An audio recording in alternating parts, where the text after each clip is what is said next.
अस्सलाम वालेकुम। Subject economics standard 11 part 5। हमारा चैप्टर नंबर 2 बुनियादी ख्याल और इस्तिलाहात। इसके पहले कि मैंने आपको समझाया था पैदावार के वसाइल बताए थे, यानी कि उत्पादन ना साधनों। तो पैदावार के वसाइल मैंने आपको कितने बताए थे? 4 बताए थे। तो पैदावार के वसाइल 4 के अंदर से मैंने आपको ज़मीन के बारे में बताया, उसकी तारीफ़ बताई, इसके बाद उसकी खुसूसियत पेश की हमने। इसके बाद हमने सरमाए की खुसूसियत पेश की। इसके बाद हमने मेहनत की खुसूसियत, इसके बारे में जानकारी हासिल की। फिर सरमाए की खुसूसियत हासिल की। अब इसके बाद हमारा एक पॉइंट बाकी रहता है, तो वो रहता है कौन सा? मुंतज़िम की खुसूसियत। 3 पॉइंट हमने देख चुके थे। तो पैदावार के 4 वसाइल है, वो 4 वसाइल के अंदर से हमने 3 वसाइल के बारे में जानकारी हासिल कर ली है। अब हम चौथा पॉइंट यानी कि चौथा वसाइल मुंतज़िम, जिसे हम कहेंगे नियोजक, गुजराती में क्या कहेंगे? नियोजक के बारे में जानकारी हासिल करेंगे और उसकी खुसूसियत के बारे में जानेंगे। तो सबसे पहले हम देखेंगे कि मुंतज़िम क्या है, उसके मायने क्या है। तो पैदावार के वसाइल को मुरक्कब करने वाला जो होता है वो कौन है? मुंतज़िम है। मुंतज़िम का काम क्या है? तो मुंतज़िम का काम है पैदावार करना। अब ये मुंतज़िम बाकी 3 जो वसाइल थे हमारे, ज़मीन, सरमाया और मेहनत, ये तीनों को मिलाकर उसके ज़रिए आमदनी हासिल करने की क्या करता है? कोशिश करता है और पैदावार में हिस्सा लेता है, जिसके ज़रिए वो पैदावार करता है। अब इसके अलावा ये तीनों से हटकर मुंतज़िम जो है, तो मुंतज़िम ख़तरा भी उठाता है, यानी कि मुस्तक़बिल में क्या होने वाला है, कौन से हालात का सामना करना है, तेज़ी आएगी कि मंदी आएगी, कोई कुदरती आफत आएगी, ये इसकी खबर ना होने के बावजूद भी मुंतज़िम जो है वो अपना कारोबार चलाता है और अपना कारोबार चलाने के बाद ख़तरा भी उठाता है। कौन उठाता है? तो मुंतज़िम। इसके बाद दूसरा है कि मुंतज़िम जो है ये तीनों वसाइल यानी ज़मीन, सरमाया और मेहनत को मखसूस रियायत देता है। रियायत यानी कि वल्तर देता है, गुजराती में बोलेंगे वल्तर, यानी कि ज़मीन को किराया, सरमाए को सूद और मेहनत करने वाले को क्या देता है? तनख्वाह देता है। तो कौन देता है? ये मुंतज़िम देता है। अब इसकी खुसूसियत हम देखेंगे कि मासियाती नतीजा भी ये खुद ही लेता है मुंतज़िम। कारोबार कब शुरू करना है, कारोबार में सरमाया कितना लगाना है, कारोबार की पैदावार में कब से शुरू करनी है, कितने मज़दूर रखने हैं, उनकी तनख्वाह कितनी तय करनी है, बाज़ार में उस पैदावार की कीमत हमको कितनी तय करनी है। ये तमाम के तमाम जितने भी मासी नतीजे हैं ये कौन लेता है? मुंतज़िम ही लेता है। दूसरा ये है कि ख़तरा तो उठाता है मुंतज़िम जब भी कारोबार चलाता है, लेकिन तीनों वसाइल के ज़रिए अशिया और ख़िदमत की पैदावार करता है। ये मैंने आपको पहले बताया। उसका ख्याल नहीं होता है कि उसका ख्याल होता भी नहीं है कि मंसूबा हमारा मुस्तक़बिल में कामयाब होगा या नहीं। तो ये तमाम, लेकिन इसके बावजूद भी मुंतज़िम तमाम अपनी क़ुव्वत और सरमाए का इस्तेमाल करके काम करता है, यानी कि पैदावार करता है। शायद मुस्तक़बिल में उसको कामयाबी हासिल होगी या नहीं होगी ये भी तय नहीं होता। इसके बावजूद मुंतज़िम फ़ैसला लेता है और काम करता है। मुस्तक़बिल की खबर न होने के बावजूद कौन ख़तरा उठाता है? मुंतज़िम, और काम करता है। अब इसके अलावा इंसान के अंदर कारोबार चलाने की आदत भी एक होती है, या खुसूसियत उसमें इंसान में होती है, या फिर ट्रेनिंग के ज़रिए मुताबिक वो काम करता है और उसका इस्तेमाल कारोबार में करता है। अब मुंतज़िम को रियायत के तौर पर क्या मिलता है कि मुंतज़िम खुद की अक्लमंदी और ताकत से जो फ़ैसला लेता है और कारोबार करता है, पैदावार के तीनों वसाइल के ज़रिए पैदावार करता है, रियायत देता है। तो ये तमाम कारीगरी के ऊपर मुंतज़िम को क्या मिलता है? तो रियायत के तौर पर मुंतजिम जो ख़तरा उठाता है, सारे फैसले लेता है, किसको कितनी तनख्वाह देनी है, कितने मज़दूर काम करने वाले हैं, उनको क्या तनख्वाह तय करनी है, तमाम के तमाम नतीजा लेने के बावजूद, ख़तरा उठाने के बावजूद, काम करने के बावजूद कि मुझको क्या नफ़ा मिलता है, तो उसको रियायत के तौर पर क्या मिलता है, नफ़ा मिलता है। क्या मिलता है, नफ़ा। किसको नफ़ा मिलता है, मुंतजिम को मिलता है। अब इसके बाद हम देखेंगे व्यापार चक्र। क्या देखेंगे, कारोबारी चक्र, जिसको गुजराती में कहेंगे व्यापार चक्र। तो अब हम कारोबार का चक्र और उसकी खुसूसियात के बारे में जानकारी हासिल करेंगे। तो कारोबारी चक्र किसे कहते हैं, तो दो माहिरीन ने अपनी तारीफ पेश की है। तो सबसे पहले तो प्रोफेसर हेबलर के मुताबिक बार बार आने वाले अच्छे और ख़राब तब्दीली यानी कि कारोबार, क्या कहते हैं, प्रोफेसर हेबलर के मुताबिक बार बार आने वाली अच्छी और ख़राब तब्दीली यानी कारोबारी चक्र। ये किसने तारीफ पेश की, प्रोफेसर हेबलर ने।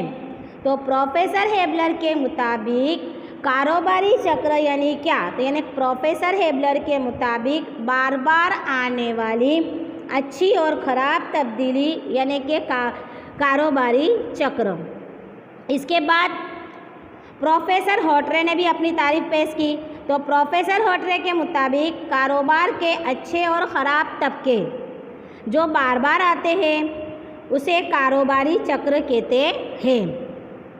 तो देखो दोनों की तारीफ सेम है, लेकिन क्या है इसके अंदर कि उसमें बार बार तब्दीली आती है और इसके अंदर क्या है, तबकात आते। क्या आते, दोनों की तारीफ सेम है लेकिन दो अल्फाज की अलग अलग है, उसके अंदर तब्दीली है और इसके अंदर तबके हैं। तो प्रोफेसर होटरे के मुताबिक कारोबार के अच्छे और ख़राब तबके जो बार बार आते हैं उसे कारोबारी चक्र कहते हैं। ये किसके मुताबिक है, होटरे के मुताबिक। अगर आपको हेबलर के मुताबिक पूछा जाए तो उसमें तब्दीली आती है, जबकि होटरे के मुताबिक के अंदर क्या आते हैं, तबके। अब इसकी हम खुसूसियात देखेंगे कि कारोबारी चक्र की 4 तब्दीलियाँ हैं। कितने परिवर्तन जिसको कहेंगे कि कारोबारी चक्रना કેટલા परिवर्तनों છે, तो 4 परिवर्तन है। तो सबसे पहले है हासियाती मासियाती तब्दीली, नंबर 2 मौसमी मासियाती तब्दीली, नंबर 3 तवील मुद्दती माशियाती तब्दीली और नंबर 4 चक्रवर्ती माशियाती तब्दीली। तो पे सबसे पहले है हासियाती मासियाती तब्दीली के बारे में हम जानकारी हासिल करेंगे।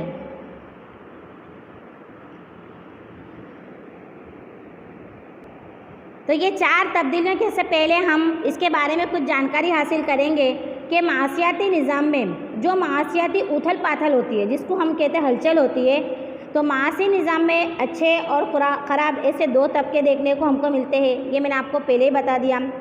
बुनियादी तरीके से मासियात में इस्तेमाल की वजह से पैदा होने वाली तब्दीलियाँ होती है। कारोबारी चक्र उथल पाथल यकसा वक्त पर पैदा नहीं होता है ना। कारोबारी चक्र के अंदर जो हलचल होती है तो ये तमाम वक्त सही पर नहीं होते। क्या कभी होता है कि कभी तेज़ी और मंदी 6-6 महीने रहती है।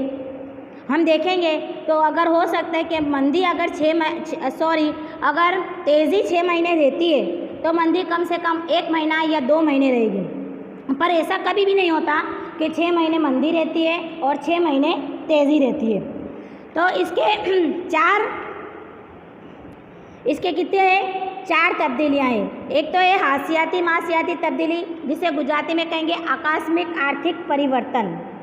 ये एक ऐसी तब्दीली है कि जिसकी आगाही करना बहुत ही मुश्किल है, कब आएगी किसी को पता ही नहीं चलता और इसका असर मासी निज़ाम पर बहुत ही ज़्यादा करता है। मसलन तूफ़ान के नहीं आता कि तूफ़ान आ रहा है, बाढ़, कहत जिसको कहेंगे अतिवृष्टि वगैरह, ये तमाम के तमाम जो कुदरती बातें हैं ये हमको कहकर नहीं आती, लेकिन इसका जब ये आती है तो इसका असर तवील अरसे तक रहता है और ये अवामिल मासी निज़ाम पे बहुत ही बड़ी हलचल मचाता है। लेकिन ऐसा भी होता है कि जो अवामिल होते हैं जो मसलन ये रियासत कई इलाके तक ही महदूद रहते, वो पूरे इसके ऊपर नहीं पड़ते। मसलन कई अभी एग्जाम्पल के तौर पर हम देखेंगे कि हमारे यहाँ पर भी बारिश है और फ़िलहाल अभी बूंद गिर रही है, लेकिन मुंबई के अंदर जो बारिश अभी हो रही है तो हमारे यहाँ करते वहाँ पर की जो बारिश है वो इतनी तेज़ बारिश है कि जिसके नतीजे में उस मुंबई है जो रियासत है वो मुंबई की रियासत पूरे पानी से घिरी हुई है, लेकिन उसका असर हमारे यहाँ पर है नहीं है, क्योंकि हमारे यहाँ पर अभी पानी फ़िलहाल भराया नहीं है। तो कभी कभी कोई ऐसी आफत होती है कि जो एक रियासत या एक ज़िले तक ही वो महदूद रहती है। इसके बाद आएगा मौसमी आर्थिक परिवर्तन, तो मौसम पर इन्हिसार होने वाली तब्दीली या मौसमी मासियाती तब्दीली। तो मौसम के इन्हिसार पर होने वाली तब्दीली है, तो इसके अंदर क्या होता है कि मान लो कि हमारे 3 मौसम है, सर्दी, गर्मी और बारिश। अगर सर्दी आती है तो खूब ठंडी पड़ती है, तो ठंडी की वजह से सबसे ज़्यादा मांग किसकी रहती है? गर्म कपड़े की रहती है। तो गर्म कपड़े की जब मांग रहती है तो सनतों के अंदर वो गर्म कपड़ा बनेगा तो सनतें चलेगी, और जब सनतें चलेगी तो उसकी पैदावार ज़्यादा होगी, और जब पैदावार उसकी क्यों पैदावार ज़्यादा होगी? क्योंकि उसकी मांग ज़्यादा है, ठंडी का मौसम है, इसलिए ठंडी के मौसम में वो सनतों को पैदावार उसको ज़्यादा करना पड़ेगी। इसके बाद अगर गर्मी आती है तो गर्मी में सुतराउ कपड़ों की मांग ज़्यादा होती है।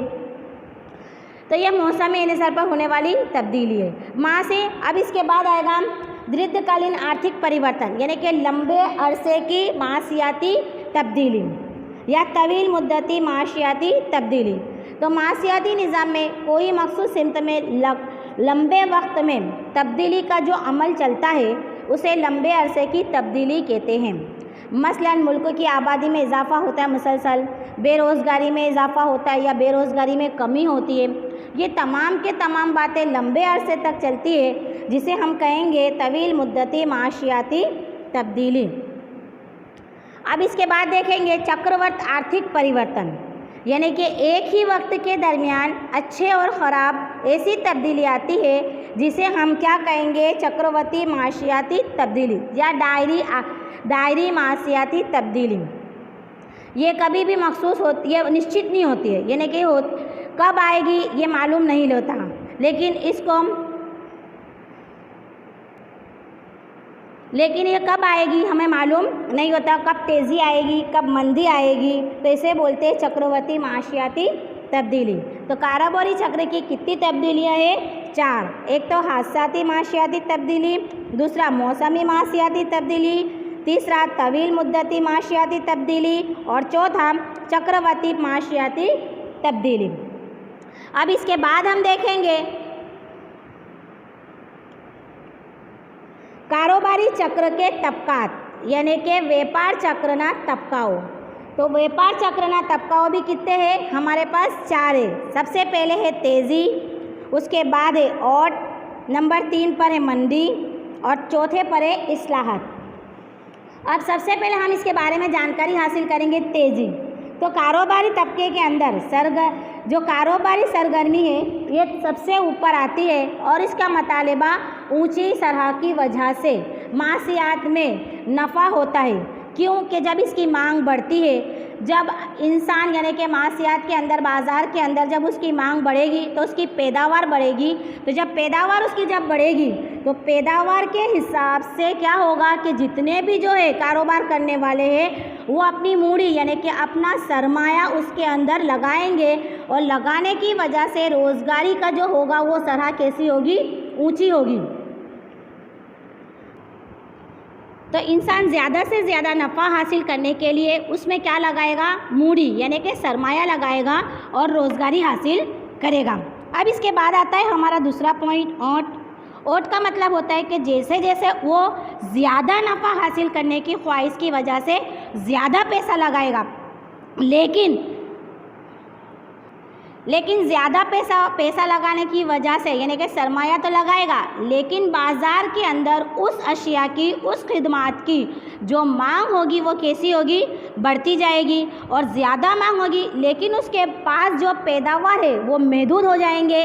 नतीजा क्या होगा कि वो पैदावार के अंदर जो होगा, जो नफ़ा ज़्यादा हासिल करना चाहता है तो पैदावार के अंदर क्या करेगा, कीमत के अंदर क्या कर देगा, बढ़ोतरी कर देगा। तो जैसे ही वो बढ़ोतरी करेगा पैदावार के अंदर, तो क्या होगा कि जो उसकी अर्थतंत्र यानी कि मासियात के अंदर जो उसके नफ़े की जो सरह है, जो जिसकी फरोख्त हो रही थी वो अशिया के अंदर क्या आ जाएगी, नरमाई आ जाएगी। यानी कि वो अशिया आप क्या करने लगेगी, कम बिकने लगेगी या कम फरोख्त होगी। नतीजे में क्या होगा कि नतीजे में हमारा जो तीसरा पॉइंट है, मंदी आ जाएगी। क्या आ जाएगी, मंदी आ जाएगी। क्यों मंदी आएगी कि पहले पैदावार में उसने सरमाया तो लगाया, लेकिन उसके बाद उसके पास जो वसाइल थे, पैदावार थी जो, वो पैदावार का ज़ख़ीरा उसके पास था, वो महदूद था, लेकिन मांग क्या थी, ज़्यादा थी। नतीजा क्या होता है कि वो अपने वसाइल के अंदर यानी कि पैदावार के अंदर क्या कर देता है, बढ़ोतरी कर देता है। नतीजे में जो उसकी मांग होती है घट जाती है और उसका असर उसको कहाँ देखने को मिलता है, नफ़े के ऊपर देखने को मिलता है कि जब बिक्री नहीं होगी, फ़रोख्त नहीं होगी तो उसे नफ़ा क्या होगा, कम हासिल होगा। अब मांग में उसने क्या कर दी, कमी कर दी। तो मांग में कमी की वजह से उसके अंदर उसके मुनाफे के अंदर कमी आई और कमी आने की वजह से क्या सर्जाई, यानी कि मंदी आने लग गई।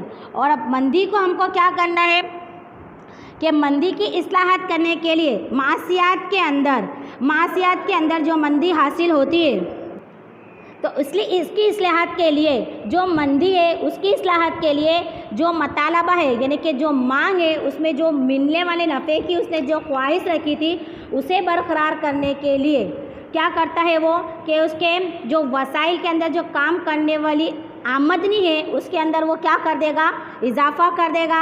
आमदनी में इजाफ़े के अंदर ख़र्च में भी इजाफ़ा करेगा और ख़र्च में मतालिबे के ऊपर असर करने के लिए जो उसे नफ़ा हासिल करना चाहता है वो उसकी तरफ धीरे धीरे उसकी तरफ आगे बढ़ेगा और जो वो मंदी है वो धीरे धीरे कम होती जाएगी।